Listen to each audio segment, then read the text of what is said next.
I came here and protected the animals as best I could. In fact, I'm the only protection for these animals out here. 2005. Smack dab in the middle of the new millennium. The year finally brought us the future we were promised. Flying cars, laser guns, and human beings mingling with alien species. Or maybe that was just in the movies.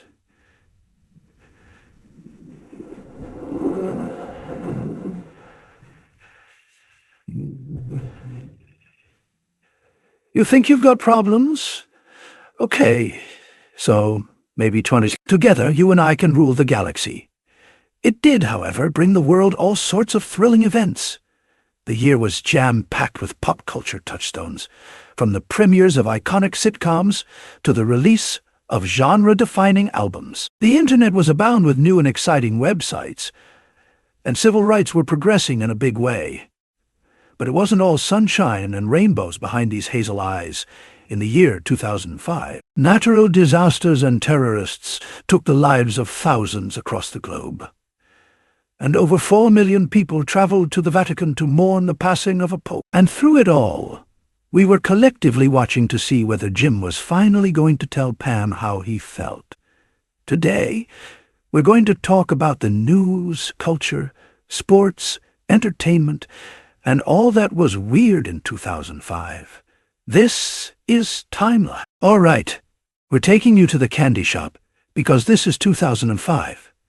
But before we get started, be sure to subscribe to the Weird History channel and let us know in the comments below what other mid-2000s memories you hold dear. Now, do you feel God in this Chili's tonight? The year started off with a triumph over a tragedy that occurred 4 decades earlier. American Ku Klux Klan organizer Edgar Ray Killen was arrested for the murders of 3 civil rights workers. The crimes, which occurred in 1964, were a high-profile event at the time, but several of the men involved, including Killen, escaped punishment. The victims, James Chaney, Michael Schwerner, and Andrew Goodman, finally saw justice when Killen was convicted in 2005 and sentenced to 60 years in the Mississippi State Penitentiary. However, he would not serve his full sentence. In January of 2018, Edgar Ray Killen passed away at the age of 92. Killen had only served around 13 years in prison, which is less than a quarter of his 60-year sentence. Just 20 days later, Condoleezza Rice was sworn in as the U.S. Secretary of State, making her the first African-American woman to hold the position in the history of the country.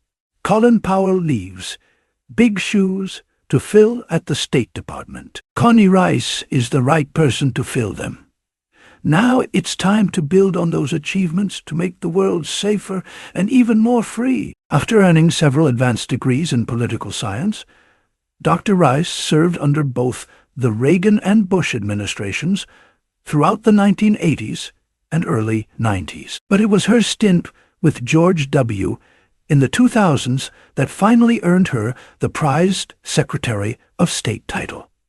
Under Prime Minister Paul Martin, the Civil Marriage Act was introduced to the House of Commons of Canada on the 1st of February, 2005. The people of Canada have worked hard to build a country that opens its doors to include all, regardless of their differences.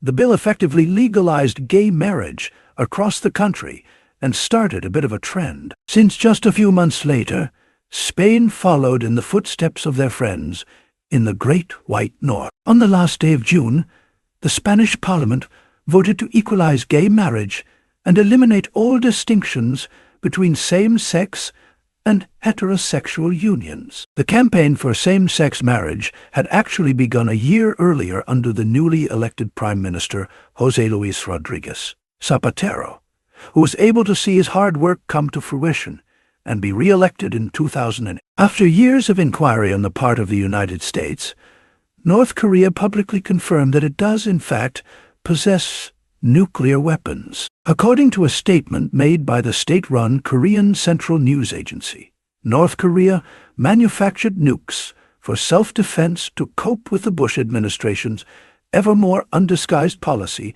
to isolate and stifle the North. In other words, they claim they were just keeping up with the Joneses. Or would that be Bush's? Prince Charles and Camilla Parker Bowles announced their engagement this week. Isn't it joyous? I mean, just look at this vision. That same day, Charles, Prince of Wales, announced his engagement to the soon-to-be Queen Consort, Camilla Parker Bowles. After the divorce and eventual untimely death of Princess Diana in the late 90s, the British public speculated on the nature of Charles and Bowles' relationship. You couldn't have chosen a more romantic announcement day, Charles. Valentine's Day was just 4 days away. So when's the date? April 8th. And it can't come soon enough. And when she lifts her veil, the entire audience will gasp. Yeah, they will gasp. Speaking of which, love must have been in the air on Valentine's Day, because the internet was about to find itself a new main squeeze in a budding website called YouTube. A lot of people want to go to the website and actually view the video in a player. So, how much? Free? Who's paying for the bandwidth? That's amazing. Not us. Founders Steve Chen, Chad Hurley, and Jawad Karim were former employees of PayPal. Although the site went live on the 14th, the first video wouldn't be uploaded for another 2 months. On April 23rd, Jawad Karim uploaded a video to his fledgling video-sharing website titled Me at the Zoo, which is exactly what it sounds like. The 19th-second clip features Karim standing in front of the elephant enclosure at the San Diego Zoo, talking about how cool it is that elephants have long trunks.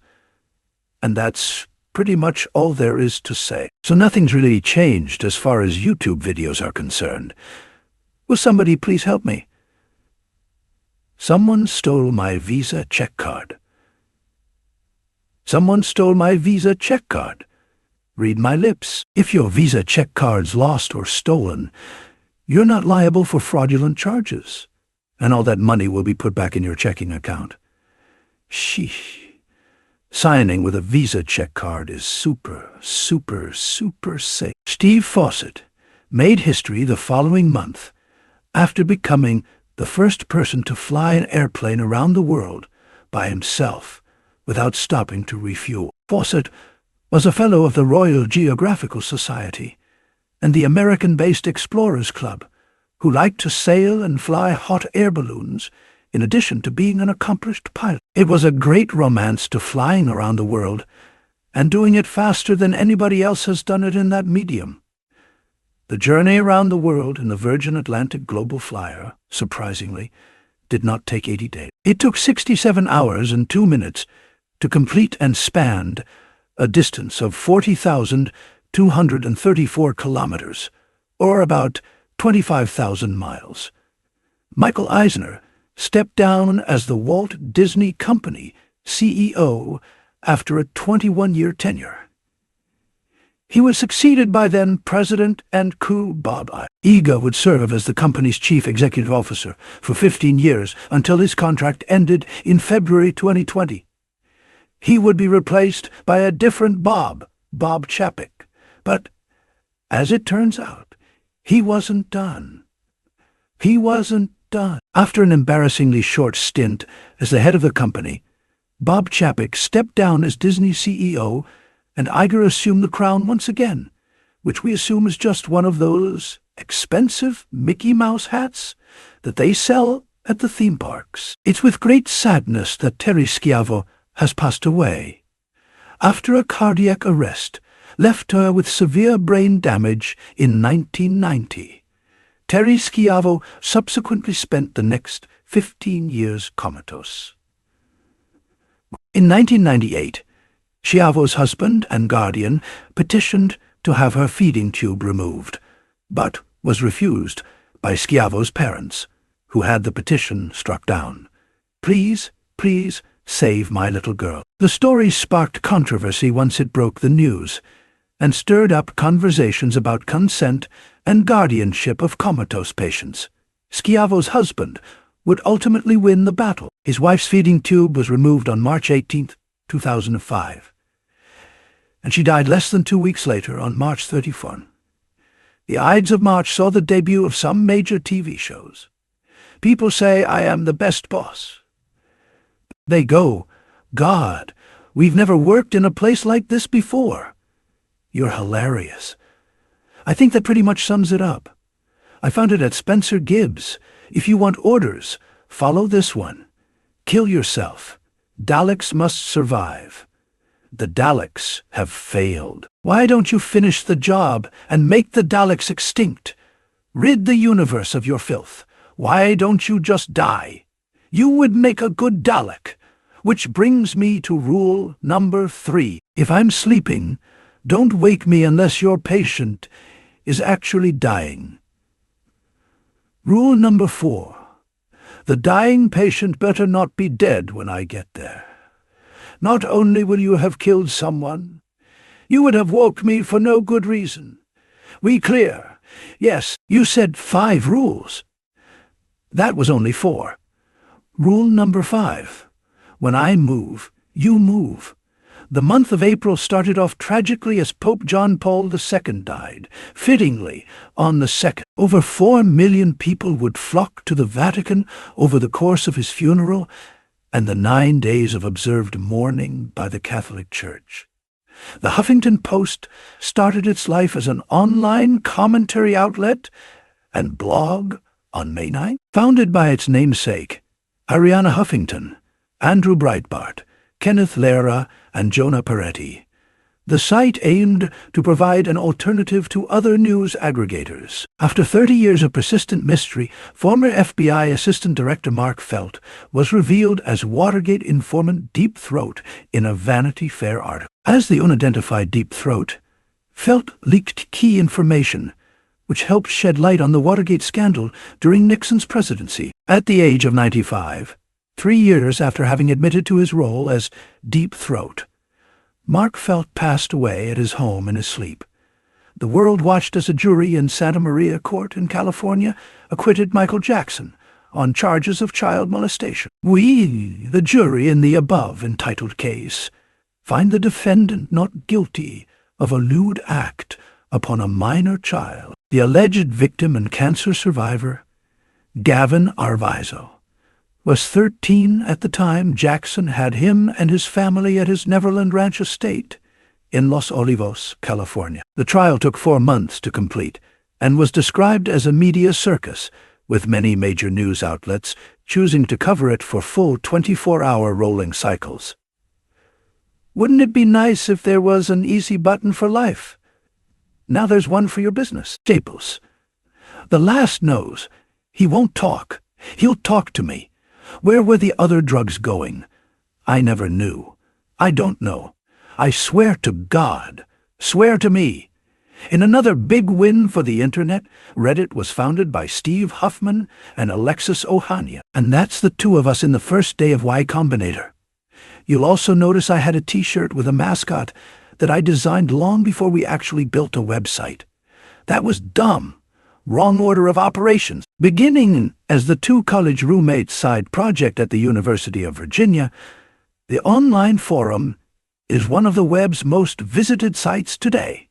Starting July off right, Pink Floyd's classic lineup reunited one final time to play at Live 8. It had been more than 24 years since frontman Roger Waters, guitarist David Gilmour, drummer Nick Mason, and pianist Rick Wright had taken the stage together. The bandmates put aside years of bad blood to put on the show of a lifetime in front of a crowd of around 200,000 fans. The show became even more meaningful just a few years later, when Richard Wright, Pink Floyd's keyboard player, went off to the great gig in the sky in 2008 at just 65 years old. Reports are just coming in of an explosion at Liverpool Street Station here in London. The City of London was horrifically targeted by 4 suicide bombings on the morning of July 7th. 3 explosions went off simultaneously in the London Underground at 8:5 a.m. And then it was just smoke everywhere. In the tunnel, we were trying to close the doors because there was just smoke. You couldn't breathe. And a fourth later detonated on the upper deck of a bus. All totaled, the attacks took the lives of 52 people and injured hundreds. Similar to the attacks of New York City 4 years earlier, the day has come to be known as 7/7. Across the pond in the Florida Panhandle, Hurricane Dennis made landfall as a Category 3 hurricane on Santa Rosa Island.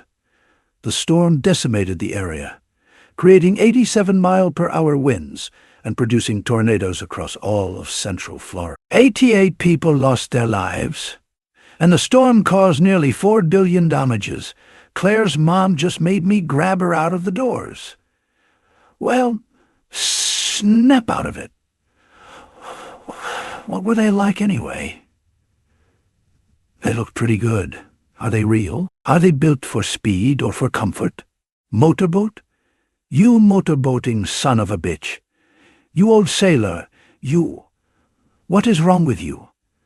The Vietnamese believe in something called comprehensive eating. All of the dishes laid out at once so we can appreciate the appearance and the aroma. In more rural areas, like the Deep South, the flavors are much more vibrant, much more savory. And the rotgut is much, much meaner. After a 36-year-long armed campaign, the Irish Republican Army announced that all units had been ordered to dump arms. While splinter groups continued to fight, formal peace talks with the British government had begun in the late 90s. And by July 28, 2005, the IRA had officially laid down their arms. I welcome the recognition that the only route to political change lies in exclusively peaceful and democratic means. Shoot him. What? Shoot him? Charlie, I shot you in your head. I'm so sorry. You okay? No, I'm not okay. He shot me in my head.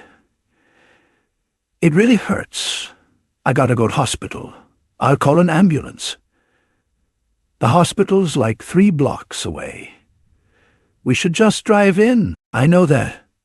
But I don't want to get bloodstains all over the interior of my car. After a 2-day hearing in Wichita, Kansas, serial murderer Dennis Rader was sentenced to 10 consecutive life sentences in prison for the 10 slayings he committed in the 1970s. Known as the BTK Killer, Rader would ultimately face down 175 years of jail time.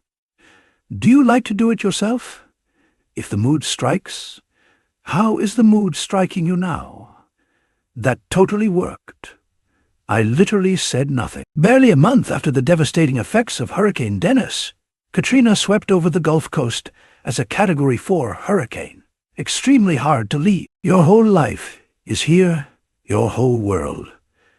And it's hard to decide what's important and what's of value. Wind speeds reached up to 145 miles per hour, and torrential rains flooded 80% of the city of New Orleans for weeks. All in all, Katrina killed over 1,000 people and caused over $108 billion in damages. The destruction of the spirit of the people of southern Louisiana and Mississippi may end up being the most tragic loss of all. George Bush doesn't care about black people. Yeah, the other guys are like, starting maybe 6-man. Right, maybe 6-man. Rejected? Don't you bring that weak tot action? You go strong to your mouth or you don't go at all. Game day food. Nothing goes better with sports than Sonic's extra-long cheese coney covered with cheese and meaty chili. It's not just good. It's Sonic good. Just 3 days later, a false bomb threat caused a stampede on the Al-Aima Bridge in Baghdad. Over 1 million people were gathered around the Al-Qadimiyah Mosque, and countless were packed on the bridge crossing the Tigris River. The stampede forced countless people across the bridge and killed almost 1,000 of them on impact through suffocation or by drowning in the river below. After 19 years of service in the Supreme Court, Chief Justice William Rehnquist passed away at the age of 80. Rehnquist was the 16th Chief Justice of the U.S. Supreme Court and was first appointed by Richard Nixon in 1971. A Danish newspaper called Jyllands Posten made international headlines on the last day of September after publishing several editorial cartoons of the Prophet Muhammad, which was considered controversial to downright blasphemous according to strict Muslim doctrine that forbids visual depictions of the Prophet. Protests and riots broke out the world over, leading to a global conversation about censorship and religious talk. Putting an end to the doom and gloom of the summer and early fall of 2005, the NFL kicked off October by playing their first regular game outside the USA. Important matches in Mexico played there, and you would say, okay, is this actually happening? An NFL professional game is being played here, one that counts.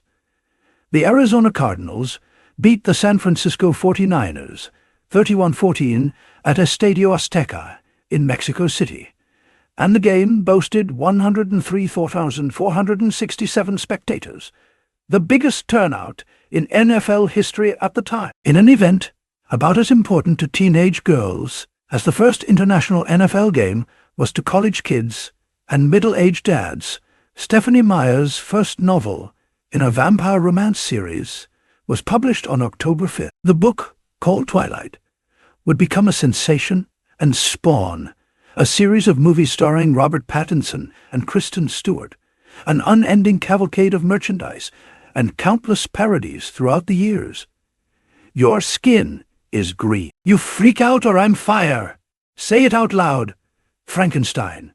3 days later, the Kashmir earthquake hit Pakistan, India, and parts of Afghanistan. At a magnitude of 7.6, the quake devastated the area and demolished over 32,000 buildings. It killed 86,000 people and injured at least 69,000 more. Greetings, NASA. It's me, Stephen Colbert, and I just want to congratulate you on a great year. Your dramatic pictures from Cassini, finding water on Mars, though I urge you to never give up on President Bush's bold challenge. Before this decade is out, we must launch a probe to find out if there's oil in heaven. Saddam Hussein, the deposed president of Iraq, was put on trial in Baghdad for crimes against humanity by the Iraqi interim government on October 19. His charges, including violent campaigns against the Kurds and Shiites, were laid out on the world stage for all to see. For all to see, maintained he wasn't actually deposed at all, and was still the legal president of Iraq. We'll find out how well that worked for him in the next episode. Civil rights activist Rosa Parks died due to complications with dementia at the age of 92 in honor of her brave protest in the 1950s, where she refused to give up her seat to white passengers in a segregated bus. All buses in the Montgomery area reserved their front seats with black ribbons until she was laid to rest. In another tragic incident, 3 suicide bombers made coordinated attacks on local hotels. In Amman, Jordan, 60 people lost their lives, and over 100 more were injured in the explosions. A 4th explosion was set, but the would-be bomber's belt failed to detonate, and she was arrested. Gamers rejoiced when the Xbox 360 came out in late November, just in time for the kids to start begging for one for Christmas. This is my Xbox 360. It's here and it's on. Tech giant Microsoft released their most recent video game console alongside games like Call of Duty 2, NBA 2K6, and Perfect Dark Zero. Yeah, remember that one? Bigger and better in every way than its predecessor, the original Xbox, the 360 sold out immediately across North America and Europe, and became one of the most revered home consoles ever produced. That same day, Angela Merkel became the first woman ever sworn in as a German chancellor. Following a tight electoral race and 2 weeks of negotiations, Merkel led the country for 13 years and was frequently called the most powerful woman in the world. Ted Koppel also wanted to make his mark on November 22nd, 2005. The famed late-night television host officially retired from ABC's Nightline after one final show. He had been the program's host since its inception in 1980 and touched on a whole host of important cultural and political topics, even interviewing Nelson Mandela in 1990. You've always been very nice to me, so give this new anchor team for Nightline a fair break. If you don't, I promise you the network will just put another comedy show in this time slot. One day later, another political first caught the attention of the masses. Ellen Johnson Sirleaf won in her electoral race against George Weah to become Liberia's president, making her Africa's first democratically elected female head of state and Liberia's first elected leader after 14 years of civil war. But you didn't want it, Ennis. So what we got now is Brokeback Now. And I'm not you. I can't make it on a couple of high altitude once or twice a year. I wish I knew how to quit you. Stand-up comedian, writer, and actor Richard Pryor was known for his intimate and subversive work, being heralded by his peers as one of the greatest comics of all time.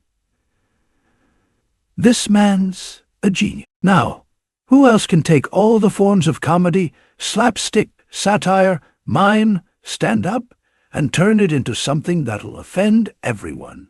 Any kind of work in America was influenced by what he's done. On December 10th, he passed away from a heart attack at his Los Angeles home, but he has survived by a legacy across film and stage that's as relevant today as it was at the height of his career. And with the loss of a comedic legend, 2005 came to a close. Next year, we'll see a similar mix of tragedy and comedy, with the death of a beloved Australian zookeeper, the downgrade of Pluto's planet status, the release of a now iconic mockumentary about a man from Kazakhstan, and so much more. Coming soon, 2006. High fives. So what do you think? What was the biggest moment of 2005? Let us know in the comments below, and while you're at it, check out some of these other fascinating timeline videos.